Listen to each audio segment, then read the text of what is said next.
ജീവിതത്തിൽ ഇനി ഒറ്റയ്ക്ക് മതി, ഇനി കൂടെ ആരും വേണ്ട എന്ന് മനസ്സിൽ തീരുമാനിച്ചുറപ്പിക്കണമെങ്കിൽ അതിന് ഒരേ ഒരു കാരണമേ ഉള്ളൂ. മനസ്സിൽ ഒത്തിരി സ്നേഹം കൊടുത്ത, മനസ്സിൽ ഒത്തിരി സ്ഥാനം കൊടുത്ത, നമ്മൾ അത്രയ്ക്കധികം വിശ്വസിച്ച അവരിൽ നിന്നും ഒരുപാട് വേദന അവരുടെ മനസ്സിലേറ്റിരിക്കണം. അതുകൊണ്ടായിരിക്കണം പല ആളുകളിൽ നിന്നും സ്വയം ഒഴിഞ്ഞു മാറുന്നത് ചില വ്യക്തികൾ. ചിലർ പറയും, അവർ എന്തുകൊണ്ട് മൗനമായിരിക്കുന്നു, എന്തുകൊണ്ട് പ്രതികരിക്കുന്നില്ല.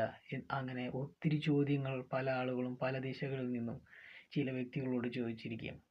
അതിന് കാരണം ഇതൊക്കെ തന്നെയാണ്. അവരുടെ വിശ്വാസങ്ങൾ തകർന്നു പോയപ്പോൾ, അവരുടെ സ്നേഹം വിലയില്ലാതായപ്പോൾ അവർ സ്വയം മൗനത്തിലായതായിരിക്കണം. അങ്ങനെയാണ് പല ബന്ധങ്ങളും, പല വ്യക്തികളും അങ്ങനെയാണ്. അല്ലാതെ അവർ സ്വയം മൗനമായിരിക്കുന്നതല്ല. വേദന അത്രയ്ക്കും ഹൃദയത്തിലുണ്ട്.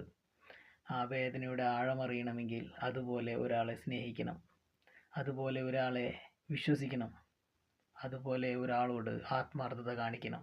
എന്നിട്ട് വേണം അവരുടെ ഭാഗത്തു നിന്ന് ഈ വ്യക്തിക്ക് ഒരു പരിഗണനയോ ഒരു സ്നേഹമോ അനുകമ്പയോ ഇല്ലെങ്കിൽ പിന്നെ എങ്ങനെയാണ് അവർ മൗനത്തിലാവാതിരിക്കുക? വേദന അത് മരണത്തേക്കാൾ വലിയതാണ്.